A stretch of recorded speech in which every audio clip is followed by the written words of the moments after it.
여러분 하나님께 영광의 박수 한번 올려드립니다. 제가 수없이 LA 공항을 왔다 갔다 했잖아요. 그 30년을. 근데 이번에 25일 날 그 LA 공항을 들어오는데 막 감격의 눈물이 나더라고요. 내가 이 미국을 다시 갈 수 있을까? 왜냐하면 2월 24일 날 전쟁이 난 후에 결정을 했잖아요. 안 가기로. 그러면서 갈등도 많이 있었습니다. 왜 내가 안 간다고 해가지고 걱정하는가 이런 생각한 적이 있습니다. 솔직히 고백하면. 그러면서 안전하다고 생각은 하지만 혹시 내가 이 전쟁 이 기간에 내가 죽으면 그 가족도 못 보고 자녀도 못 보고 친구도 못 보고 끝나는 거 아니에요? 이제 그런 마음을 가지면서 하루 이틀 3일 지금 9개월이 됐습니다. 그 9개월을 지나면서 하나님께서는 저에게 무한한 그 영적 축복을 주셨어요. 그리고 그 하늘의 그 소망이 얼마나 그렇게 완벽하게 저에게 오는지, 예를 들면 공습 경보가 요즘도 나오는데 가스스테이션에서 이제 가스 넣다가 공습 경보가 나오면 스탑하고 숨어야 돼요.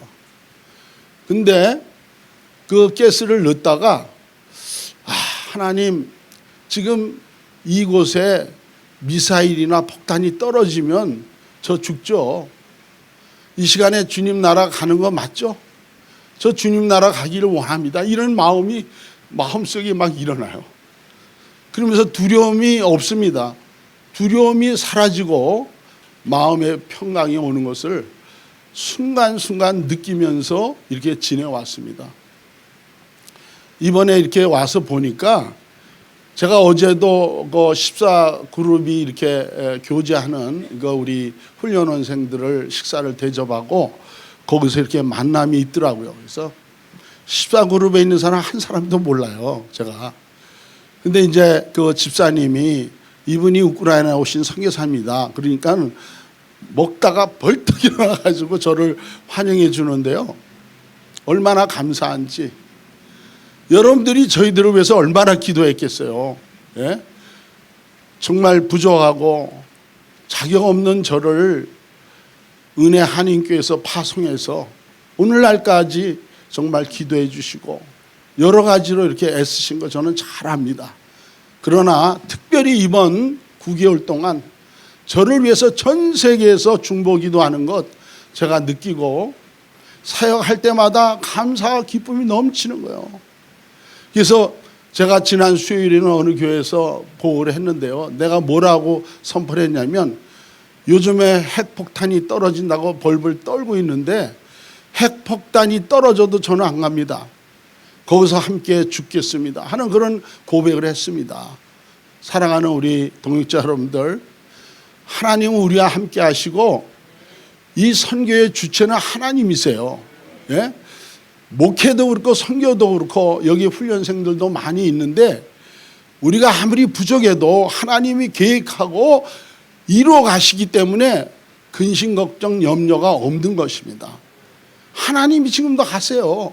지금도 계획하신 거 이루시고 계세요. 그 일을 우리가 확실히 붙잡으면 이제 훈련 받았다 할지라도 그런 믿음을 가지고 하면 100% 주님의 놀라운 은혜가 넘치고 선교지마다 부흥하는 역사가 일어날 줄 저는 믿습니다. 하나님 다 하세요. 예. 여러분들 하나님이 공급하시는 거, 하나님이 가지고 계신 게 무한합니다. 예? 우리의 마음을 아시고 믿음만 딱 아다리가 되면 그냥 쇼부가 끝난 겁니다. 믿으시면 아멘. 여러분들 우리 이제 이 선교 2주일에 한 번씩 모인다고 아까 그랬는데 여러분들 기도할 때 그런 마음을 가지고 붙들고 해보세요. 은혜교회가 끝장을 내는 겁니다. 이제 제가 이제 가끔 이렇게 많이 보는데 우리 한경 목사님 뭐라 그러세요? 선교 마무리하는 그런 교회가 해달라고 기도하는데 그거 말로 해서는 안 됩니다. 우리가 믿음을 붙들고 정말 우리가 신앙 고백할 때 하나님께서 이 교회를 통해서 하나님의 놀라운 성령의 역사가 곳곳마다 일어나고 부흥의 역사가 일어나는 줄 믿습니다. 제가 11월 25일 이제 금요 철야 때 이제 다시 간증을 합니다. 그때 또 오시고 오늘은 시간이 짧기 때문에 조금만 말씀드릴 거예요. 여러분들 기억하시죠? 1991년도 김광신 목사님이 이 구소련을 복음으로 뒤집어 놓으신 분입니다. 저희는 우크라이나 알지 못하지만 김광신 목사님이 가라 그래서 간 거예요. 우크라이나 어디 있는지, 어떤 언어를 쓰는지, 어떤 환경인지, 어떤 문화인지 모르고 갔습니다. 그러나 그때부터 지금까지 지금 약 30년이 흘렀는데요. 하나님은 우리를 도구로 사용하셔서 하나님이 하시는 것을 여러분들 분명히 아셔야 됩니다. 제가 30년 동안 있으면서 이번 9개월 동안 깨달은 것이 엄청납니다. 그때는 좀 부족하고 믿음으로 한다고 했지만 그런 순수한 믿음이 아니었어요. 그런데 9개월 동안 하나님께서 하늘을 열어주시고 말씀을 열어주시고 꿈을 주시고 비전을 새롭게 하시고 그런 것을 보면서 2월 24일 전쟁이 난 이후에 정말 하나님께서는 야, 이거 하나님이 하시고 계시는구나. 확신이 오는 거예요. 확신이 오는 거예요. 그리고 에스겔 47장에 있는 말씀처럼 에스겔에게 보여준 그 환상이 문지방에서 흐르는 물이 사해를 살리고 온 지역을 살리고 세상을 살렸다고 하는 그 예언의 말씀을 꼭 기억하시고 하나님은 지금도 그런 똑같은 방법으로 그 예언의 말씀대로 이루고 있다고 하는 것을 확실히 믿으세요. 전쟁이 난 다음에 우크라이나 사람들은 전 세계로 흩어졌어요. 몇 명이 정말 난민으로 흩어졌는지 정확한 정보는 없지만 10밀리언 이상 흩어진 것은 분명합니다. 그런데 이분들이 흩어지면서 각 도시, 각 나라 다 들어갔는데요. 제가 동유럽을 다녀보니까 도시마다 우크라이나 사람으로 차고 넘치는 거예요. 그러면서 제가 그곳에 가보면 교회를 하는 거예요. 이분들이 교회를. 예? 폴란드 사람들, 루마니아 사람들, 개신교인들이 우크라이나 사람들을 돕고 있어요. 장소를 제공하고 물질을 제공하고 그들에게 예배 드릴 수 있도록 제공하고 있습니다. 왜 그렇게 합니까? 하나님이 복음을 여시고 있다는 것을 우리에게 알려주는 겁니다. 예? 그러면서 지금 폴란드, 루마니아, 헝가리, 체코에 도시마다 우크라이나 교회들이 다 세워져 있어요. 그들이 그 세운 교회를 통해서 하나님이 하실 일이 분명히 있는 거예요. 예? 난민들이 가서 왜 교회를 합니까, 여러분들? 91년도에 우리 김관식 목사님을 통해서 전 15개 나라 구소련의 선교사들이 다 들어갔습니다. 우리는 모르고 들어갔지만 정말 김관식 목사님의 그 예언과 앞을 내다보는 그런 영적인 그런 믿음으로 우리를 보내서 오늘날까지 선교를 했잖아요. 구소련에 얼마나 많은 교회가 세워졌습니까? 얼마나 많은 사람들이 구원 얻었습니까? 여러분들 특별히 하나님은 구소련을 사용하신 것을 믿으시기 바랍니다. 지금 푸틴이 그런 짓을 하는 것은 정말 그 몇몇 사람들이 지금 그런 일들을 하는 것이지 러시아 사람들은 죄 없어요. 러시아 사람들의 우리 그레이스에서 거듭나고 종이 되고 전 세계로 퍼진 사람들이 엄청나게 많습니다. 그 사람들을 하나님이 이용하고 있거든요. 그 사람들을 사용하고 있거든요. 그러면서 지금 우크라이나도 그 중에 한 나라인데 우크라이나가 전쟁이 나서 그 난민들이 전 세계로 흩어서 가서 교회를 세우고 있어요. 제가 2월 24일 전쟁이 난 이후에 뭘 했겠어요? 신학교도 못하죠. 교회 사역도 못하죠. 그래서 이제 구제 사역을 하는 거예요.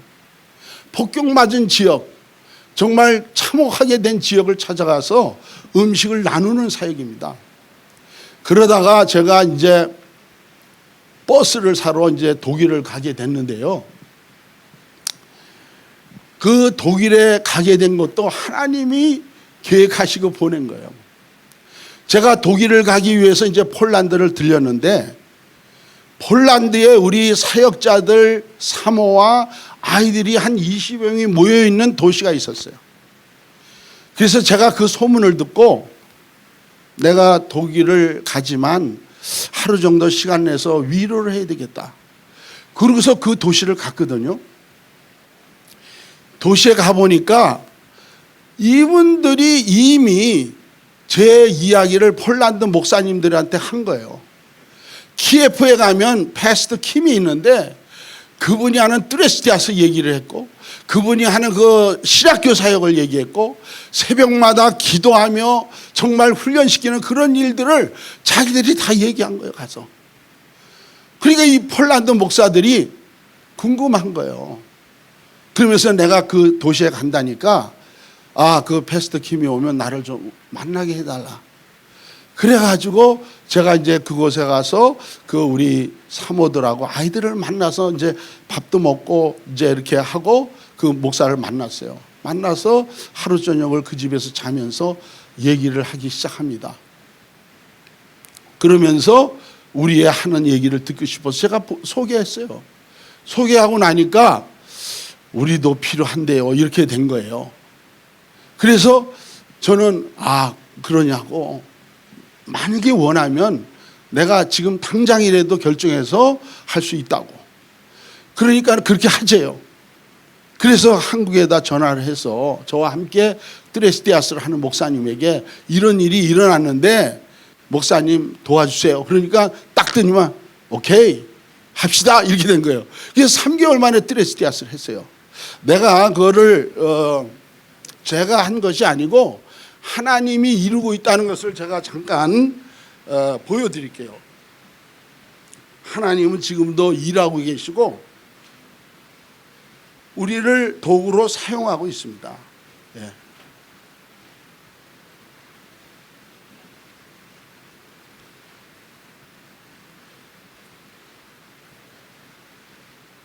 조금만 참으세요. 왜냐하면 이게 내가 뭘 얘기하려고 하냐면 성령의 흐름이 구소련에서 이스턴 유럽으로 옮겼습니다. 이거 여러분 그걸 우리가 알아야 돼요. 왜냐하면 지금 구소련은 관심이 많이, 우리 은혜교회에서도 관심이 많이 죽었어요. 구소련은. 그래서 저희도 지난 몇 년 동안 이 교회 사역이 잘 안 됐습니다. 그러니까 그동안에 있었던 현상 유지하는 거죠. 그런데 이 전쟁이 난 이 기점으로 해서 이스턴 유럽이 지금 부흥이 일어나고 있어요.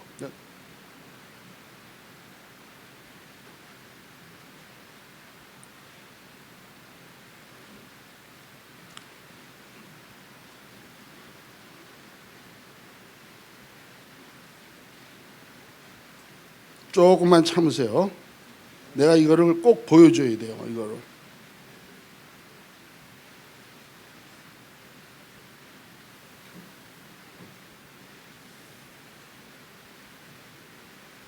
기도하세요.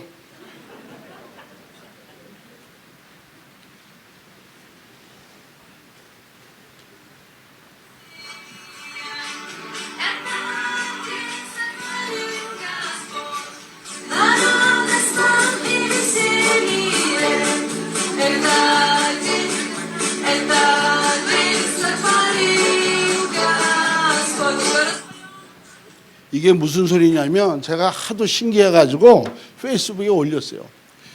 난민들 쉘터에 우크라이나에서 뚜레시아스를 받은 베스가도들이 똑같이 찬양하면서 율동하면서 거기서 막 그걸 하는 거예요. 놀랍지 않으세요? 저는 너무 신기하고 기뻐가지고 지금 우크라이나에서 97년서부터 우리 띠레스티아스를 했는데 약 3,000명 정도가 뺏어가도들이 있습니다. 근데 이번 전쟁을 통해서 이스턴 유럽, 웨스턴 유럽, 미국 얼마나 흩어졌는지 몰라요. 이 디아스포라, 하나님 디아스포라. 그 사람들을 통해서 지금 일을 하는 거예요. 그 사람들 통해서. 제가 이번에 띠레스티아스 일기 폴란드 하면서 슬로바키아에 오신 그 가정교회도 하고 이런 중간 지도자급의 그 자매가 팀 멤버로 왔었어요. 저는 초대 안 했는데 소문을 듣고 온 거예요, 팀 멤버로. 그래서 제가 이제 1월 달에 그쪽에 가서 슬로바키아 가서 이제 그 자매가 이렇게 연관이 된 사람들과 이렇게 모임을 갖고 그쪽에도 이제 띠레스티아스도 하고 여러 가지 지금 세미나를 준비하고 있습니다. 여러분들 이런 사실들이 제가 한 게 아니에요. 하나님이 김광식 목사님을 통해서 구소련을 복음으로 뒤집듯이 김광식 목사님 이번에 내가 정말 저도 거기 있으면서 그 장례식에 너무 오고 싶었어요. 그래서 우리 집사람한테 내가 가면 안 되냐고. 그러니까 오지 말라고. 거기 있는 게 낫다고. 그래서 못 왔는데 이번에 띠레스티아스를 하면서 그 유럽에 있는 목사님들하고 대화를 하는데 김광식 목사님이 뭐라 그랬냐면 모일 때마다 목사님들한테 동유럽 하라고, 동유럽 해야 된다고 노래를 불렀대요. 노래를. 그러면서 제가 그 얘기를 들으면서 이 동유럽에 지금 일이 벌어지는 일을 보면서 김광식 목사님은 구소련도 하시고 동유럽도 이미 보신 거예요. 동유럽도 이미 우리가 하기 전에 이미 준비를 하셨어요. 그래서 지금 이제 이스턴 유럽에 이렇게 제가 본부는 키예프에 있지만 이스턴 유럽을 지금 함께 뛰고 있습니다. 우리 사랑하는 동역자 여러분들 반드시 기억해야 됩니다. 우리가 선교 도와달라고 하나님께 부르짖고 기도하는 것도 필요합니다. 그러나 중요한 거, 그 위에 더 중요한 건 뭐냐면 하나님이 계획했기 때문에 하나님이 하신다는 것을 잡아야 돼요. 필요할 때 공급하실 하나님을 믿어야 돼요. 제가 이제 이번에 오게 된 거는 이제 전쟁이 났기 때문에 이제 이게 빨리 끝나지 않고 이제 겨울이 옵니다. 지금 벌써 영하로 떨어져요, 우크라이나는. 근데 지금 몇백만이 집을 잃어버리고 파괴된 지역이 많이 있는데 그 사람들이 겨울에 어디로 가겠어요? 예? 한번 생각해 보세요. 여러분들 LA는 홈레스가 왜 많냐면 바깥에서 얼마든지 잘 수가 있어. 근데 우리 우크라이나는 바깥에서 자면 얼어 죽어요. 예? 그러기 때문에 이 사람들이 저는 이게 하나님이 그런 마음을 주시는데 이 쉘터를 해라. 쉘터 준비해라. 임시 머물 수 있는 쉘터. 그래서 제가 몇 개월 전서부터 쉘터를 찾아다녔어요. 그래서 거기서 임시 거처하면서 우리가 일도 할 수 있도록 하고 돈도 벌게 하고 도와주려고. 그러다가 제가 얼마 전에 정말 엄청난 건물을 샀습니다. 솔직히 제가 말씀드리지만 제가 전쟁 나기 전까지만 해도 단돈 1,000불이 이렇게 여유가 없어가지고 교회에다가 그거 좀 빌려주세요. 다음 달에 그걸 좀 빼고 이런 식으로 해가지고 사정하고 그러면 이제 본교회에서 여유가 있으면 보낼 수도 있고 이런 정도의 그런 우리 살림살이에요. 선교지가 뭐 이렇게 넘치고 그런 데 없어요. 다 힘들어요. 여기 있는 선교사들 다 힘들 거예요. 그런 상황에서 이 건물이 처음에 애스킹 프라이스가 90만 불 달라고 그랬어요. 90만 불. 그런데 그거를 하나님이 그걸 딱 보는 순간 우리 집사람하고 감동을 주는 거야. 저거다. 내가 줄 테니 네가 한번 해보라는 거야. 돈 한 푼 없는데 조금 주고 계약을 했어요. 그걸 계약을 했어. 그러고 나서 이제 그 주인한테 뭐라 그랬냐면 내가 이거 분명히 내가 돈 다 주고 내가 사용하는데 지금부터 내가 이거 건축을 할 수 있도록 좀 편리를 봐달라. 그러니까 또 이 주인이 그렇게 하래요. 그래서 이미 저희 손에 들어왔고 돈만 안 줬어요. 돈만. 그러니까 그 돈이 한두 푼이 아니니까 이제 그 건물을 보면서 시간이 얼마나 됐어요? 시간이 얼마 됐어요? 예? 넘었죠? 이게 지금 오늘 이제 이게 많으니까 제가 1, 2분 안에 끝낼게요. 그 주인한테 내가 이거를 쓰는 거니까 일단 돈은 얼마 안 줬지만 믿어라 그랬어요. 그냥 불신자예요, 그 사람 보니까. 근데 내가 믿을 테니까 고치래요. 그래가지고 그 주인은 내가 언제 돈 줄까 그것만 기다리고 있어요, 지금. 그래서 지금 4층에다 지하 1층, 이쪽에는 2층 건물이 이렇게 붙어 있는데 지금 2층 건물은 지금 공사가 시작돼 가지고 제가 들어가면 입당 예배를 드립니다. 돈도 안 줬는데. 예, 입당 예배 드리고, 그리고 이쪽 4층 있는 쪽은 쉘터로 쓰려고 그래요. 쉘터로. 그래서 한국에서 침대 500개를 이 건물 사기 전에 누가 보냈어요. 500개를. 할렐루야. 그러니까 이 건물 살 줄 아신 거 하나님은. 그러니까는 이제 이 500개를 제가 몇 개를 들여놓을지 모르지만 이제 겨울 되면 거기서 이제 난민들, 국내 난민들이 이제 거기서 살 겁니다. 그래서 준비하고 있는데 여러분들 생각해 보세요. 여러분들이 이렇게 기도하고 전 세계에서 기도하고 정말 김광식 목사님이 우리를 위해서 얼마나 기도하시겠어요. 야, 너 착하다. 너 그래도 떠나지 않고 거기서 그 일을 하니까 너 너무 기쁘다. 내가 도와줄게. 이런 소리가 들려요. 김광식 목사님 목소리가 들리는 것 같다 이 말이에요. 우리가 이 일을 하고 이제 구소련을 우리가 주도권을 가지고 GMI가 했거든요. 이스턴 유럽도 GMI가 주도권을 가지고 하셔야 됩니다. 예, 이것을 할 때에 정말 하나님의 그 소원을 이루어드리고 김광식 목사님 천국 가기 전에 동유럽 했는데 우리가 해야 되잖아요. 그래서 어떻든 힘을 다해서 정말 주님 오시는 그날까지 저는 다른 얘기는 하지 않겠습니다. 주님 오실 날 가까운 것으로 저는 알고 있는데 우리가 오시는 그날까지 믿음을 가지고 달려갈 때 참으로 이 교회가 이 세상을 정말 뒤집고 복음으로 뒤집고 참으로 우리가 고백하고 외치는 것처럼 마무리하는 이 선교를 마무리하는 교회가 될 줄 믿습니다. 우리 하나님께 영광.